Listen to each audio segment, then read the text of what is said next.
Welcome to Ramprasad talks. 86 overs లోపల ఈరోజు Australia 311 for 6, Osman Khawaja, అలాగే కున్స్టాస్, లబుషేన్, అలాగే Steve Smith 68 not out, 8 not out. Pat Cummins 31 runs కొట్టి క్యారీ అవుట్ అయ్యాడు.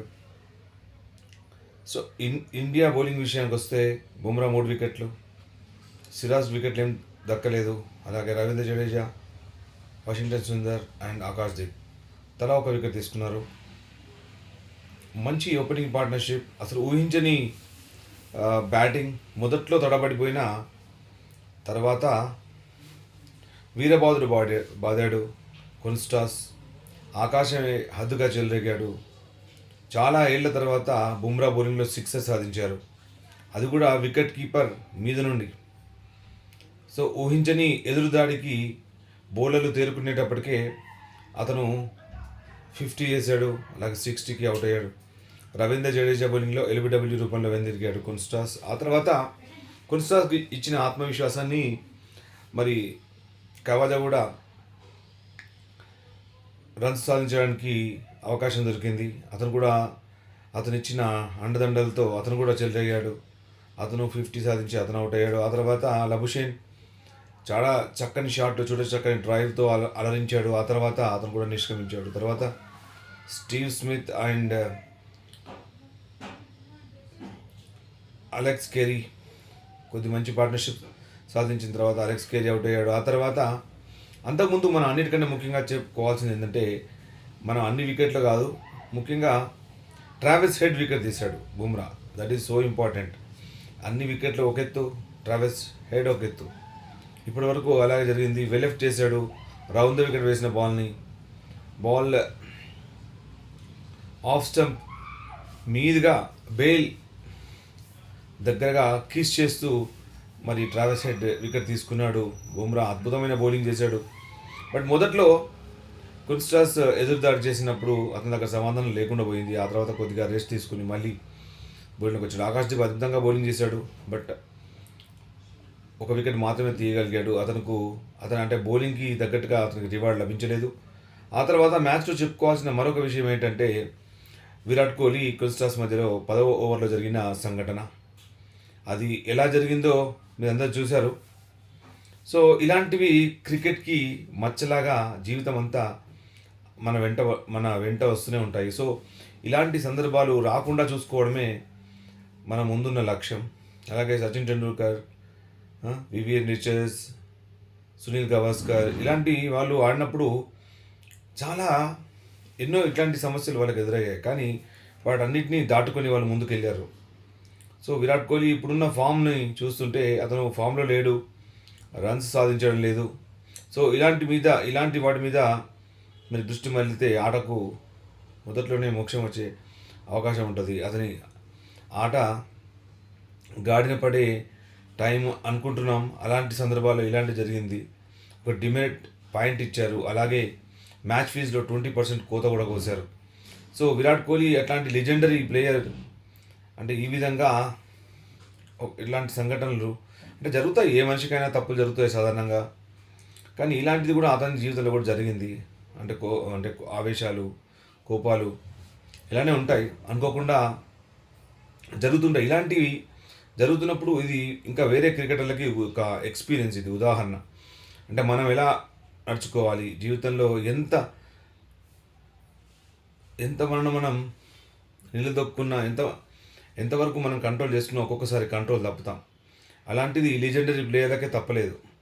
సునీల్ గవాస్కర్ జీవితంలో ఉన్నాయి. అలాగే ముఖ్యంగా సచిన్ టెండూల్కర్ ఒక్కడు మాత్రమే ఇటు విద్వేషాలకు కానీ ఇలాంటి సంఘటనలకు కానీ చాలా దూరంగా ఉండేవాడు. ఎన్నో అన్యాయం జరిగినాయి అతనికి. ఎన్నో ఎల్బిడబ్ల్యూ రాంగ్ డెసిషన్ ఇచ్చారు అగెన్స్ట్గా అతనికి. అలాగే కార్డ్ బిహైండ్ ఇచ్చారు. అతను మరో మాట చెప్పకుండా క్రీజ్ను వదిలి వెళ్ళిపోయాడు ఎంపైర్ డెసిషన్ ఇచ్చిన తర్వాత. కానీ అలాంటి క్రికెటర్స్ చాలా అరుదుగా ఉంటారు. ఆడన్ గిల్క్రిస్ట్ కూడా అతను అవుట్ ఇవ్వకముందే కార్డ్ బిహైండ్ అయితే అతనే వెళ్ళిపోయేవాళ్ళు. ఇలాంటి క్రికెటర్స్ చాలా అరుదు. సో ఈరోజు జరిగిన సంఘటన చాలా బాధాకరం. భవిష్యత్తులో ఇలాంటివి కాకుండా చూసుకోవాలి ఎవరైనా.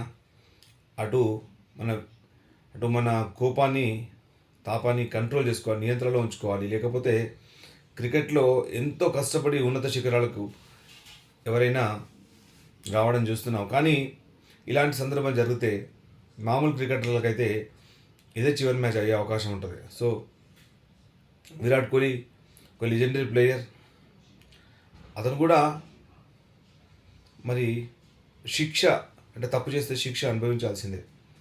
సో అతనికి తక్కువగా శిక్ష పడిందని మనం సామాజిక మాధ్యమాల్లో చూస్తున్నాం. బట్ అది మనం నిర్ణయించాల్సింది కాదు, అదంతా రిఫరీ చేతిలో ఉంటుంది. వాళ్ళకు దానికి ఏదైతే మన తప్పును బట్టి దానికి నియమావళి ఉంటుంది, ఆ నియమావళి కిందనే వాళ్ళను చర్య తీసుకుంటారు.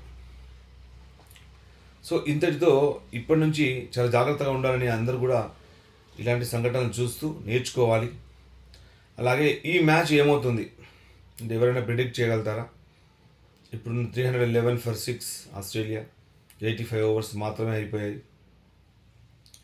సో మళ్ళీ ఈ 5 overs అంటే ఏదైతే తక్కువ పడ్డాయో అవి కూడా కవర్ చేయాల్సి ఉంటుంది ముందు. సో మెల్బోర్న్లో కంప్లీట్గా గ్రాస్ వికెట్, కానీ నిలదొక్కుంటే పరుగులు సాధించవచ్చు. కానీ కొన్ని బాల్స్ అనూహ్యంగా అటు బౌన్స్ తీసుకుంటున్నాయి, చాలా ఇబ్బందికరంగా పరిగణించాయి. ఈరోజు కూడా చాలాసార్లు లబుషేన్ అతనికి గాయాలు అయ్యాయి. సో స్టీవ్ స్మిత్ కూడా కొన్ని సందర్భాల్లో ఆడలేక విలవిల్లాడాడు. బాల్ అనూహ్యమైన బౌన్స్ అనుకోకుండా బౌన్స్. మొదటి రోజు ఇలా ఉంటే మరి మూడో రోజు తర్వాత ఎలా ఉంటుందో మీరే ఊహించవచ్చు.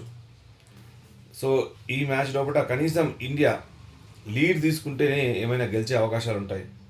సో 4th innings ఆడడం చాలా కష్టం, దుర్లభం ఈ వికెట్ మీద. సో రేపటి మ్యాచ్ అంటే రేపు ఎలా ఉంటుంది పిచ్ అనేది చూడాలి. సో మార్నింగ్ మనకు 5 o'clock మ్యాచ్ స్టార్ట్ అవుతుంది మెల్బోర్న్లో. సో ఇండియా టైం ప్రకారం 7 o'clock లంచ్. సో మనం లేవగానే డైరెక్ట్గా క్రికెట్ మ్యాచ్ చూస్తున్నాం. సో ఈరోజు కొద్దిగా లేట్ అయింది లేవడంలోనే. చూసేవరకే ఆస్ట్రేలియా బ్యాటింగ్, అలాగే కొన్స్టాస్ అదరగొడుతున్నాడు. చూసేవరకు స్కోర్ 44. ఇదేంటి ఇంత తక్కువ టైంలోనే, అంటే 10 ఓవర్స్కే స్కోరు ఉరకలేస్తుంది. తర్వాత ఒక్కసారి నిద్రమబ్బు వదిలింది. చూసేసరికి అతను వివిధ రకాలైన షాట్లు అంటే T20 తరహాలో స్టైల్లో అతను బ్యాటింగ్ చేస్తున్నాడు. మన బౌలర్ల దగ్గర ఇక్కడ కూడా మరి దానికి తగ్గట్టుగా బౌలింగ్ చేయలేకపోయారు. సో ఇక్కడ ఒక బుమ్రా కూడా మొదట్లో కట్టడి చేయలేకపోయాడు, కానీ చివరిలో వస్తూ 3 వికెట్లు తీసుకున్నాడు. అలాగే జడేజా మొదటి వికెట్ తీసుకున్నాడు కొన్స్టాస్ది 80వ రూపంలో. దానికి రివ్యూ కూడా తీసుకోవడానికి ఇష్టపడలే కొన్స్టాస్. అతనికి అర్థమైపోయింది, డిఫెన్స్ ఆడాడు, స్ట్రైట్గా వచ్చింది, నేరుగా వచ్చిన బాల్ డైరెక్ట్ అది మిడిల్ స్టంప్ తాకే అవకాశం ఉంది. అతను రివ్యూ కూడా తీసుకోలేదు. అలాగే కవచా కన్ఫర్మ్ కూడా చేశాడు, యువర్ అవుట్ LBW అని. ఆ తర్వాత కొన్స్టాస్ తన డెబ్యూ మ్యాచ్ అందరిని కూడా 90,000కి దగ్గరగా ఉన్న స్పెక్టేటర్స్ అందరినీ కూడా, అభిమానులందరినీ కూడా అతను సంతోషపెట్టాడు. ఈవెన్ ఇండియన్ అభిమానులు కూడా అందరు కూడా అంటే కొన్స్టాస్కి మన బౌలర్లు ఏ విధంగా రెస్పాన్స్ అవుతారు, ఏ విధంగా రెస్పాండ్ అవుతారు, ఏ విధంగా అవుట్ చేస్తారు అని వాళ్ళు కూడా ఆలోచించారు. బట్ చాలా కొన్ని తప్పిదాలు కూడా చేశాడు క్యాప్టెన్సీ. ఎందుకంటే కవాసా లెఫ్ట్ హ్యాండర్ ఆడుతున్నప్పుడు ఒక స్పెషలిస్ట్ ఆఫ్ స్పిన్నర్ అయిన వాషింగ్టన్ సుందర్ని చాలా ఓవర్ల తర్వాత బౌలింగ్ దించడం జరిగింది. అప్పటికే జరగాల్సిన నష్టం జరిగిపోయింది. 300 అంటే ఈ వికెట్ మీద చాలా ఎక్కువ. వికెట్ మీద పచ్చిక ఉంది. ఇండియన్ బ్యాటర్స్ అందరూ కూడా ఫామ్లో లేరు. ఒకరిద్దరు అడపదడప రాణిస్తున్నారు. ఒక KL రాహులే మాత్రమే కన్సిస్టెన్సీ పర్ఫార్మెన్స్ చూస్తున్నాం ఈ సిరీస్లో. శుభ్మన్ గిల్ ఈ మ్యాచ్లో లేడు. మనం అనుకున్నా నిన్న లాస్ట్ వీడియో నితీష్ కుమార్ రెడ్డిని తీయకూడదని, మరి వాళ్ళు విన్నారో ఏమో, నితీష్ కుమార్ రెడ్డిని అయితే తీయలేదు. సో శుభ్మన్ గిల్కి మరి ఎగ్జిట్ చూపించారు. ఆ తర్వాత వాషింగ్టన్ సుందర్ అలాగే టీంలోకి రావడం జరిగింది. అంటే అశ్విన్ ఎలాగూ అతనికి రిటైర్మెంట్ ప్రకటించాడు. సో వాషింగ్టన్ సుందర్ ఇప్పుడైతే ఉన్న స్పెషలిస్ట్ ఆఫ్ స్పిన్నర్ టీంలో. అలాగే అతను ఆల్రౌండర్ రూపంలో కూడా అతను ఇండియాకు సేవలు అందించగలుగుతాడు. మంచి చివర్లో మంచి రన్స్ కూడా కొట్టగలిగే సామర్థ్యం ఉంది వాషింగ్టన్ సుందర్కి.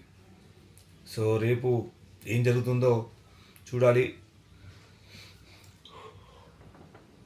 పూర్తిగా ఈ టెస్ట్ మ్యాచ్ రేపటి దాని మీద ఆధారపడి ఉంటుంది. సో ఈ రేపు ఏ విధమైన ఓపెనింగ్ చేస్తారు ఇండియన్స్, ముఖ్యంగా వీళ్ళని ఎంతవరకు వీళ్ళని కట్టడి చేస్తారు అనే దాని మీద ఆధారపడి ఉంటుంది. సో ఇండియా డెఫినెట్గా నా ఉద్దేశంలో, నా మనసులో ఆలోచన ఏంటంటే ఈ టెస్ట్ మ్యాచ్ ఆస్ట్రేలియాకు ఎక్కువ ఛాన్సెస్ ఉన్నాయి. సో ఇండియాకి ఛాన్సెస్ లేవని కాదు, బట్ ఆస్ట్రేలియాకు డెఫినెట్గా ఎక్కువ ఛాన్సెస్ ఉన్నాయి. వాళ్ళ బౌలింగ్ లైన్ బాగుంది, మరి బౌలర్ రావడం అది కూడా కలిసి వచ్చే అంశం ఆస్ట్రేలియాకి. సో చూద్దాం. మరొక మంచి వీడియోతోను, అంటే రేపు సాయంత్రం మరొక వీడియో చేస్తాను, రేపు సెకండ్ డే మీద.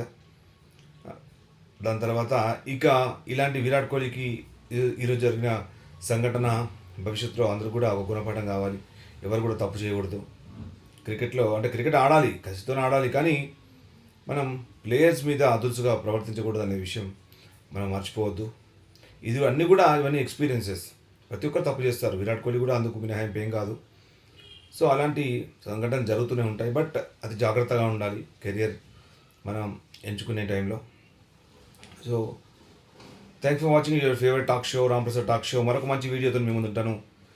సో సెకండ్ డే అయిన తర్వాత మీ కమెంట్ చేయండి, షేర్ చేయండి. So thanks for watching.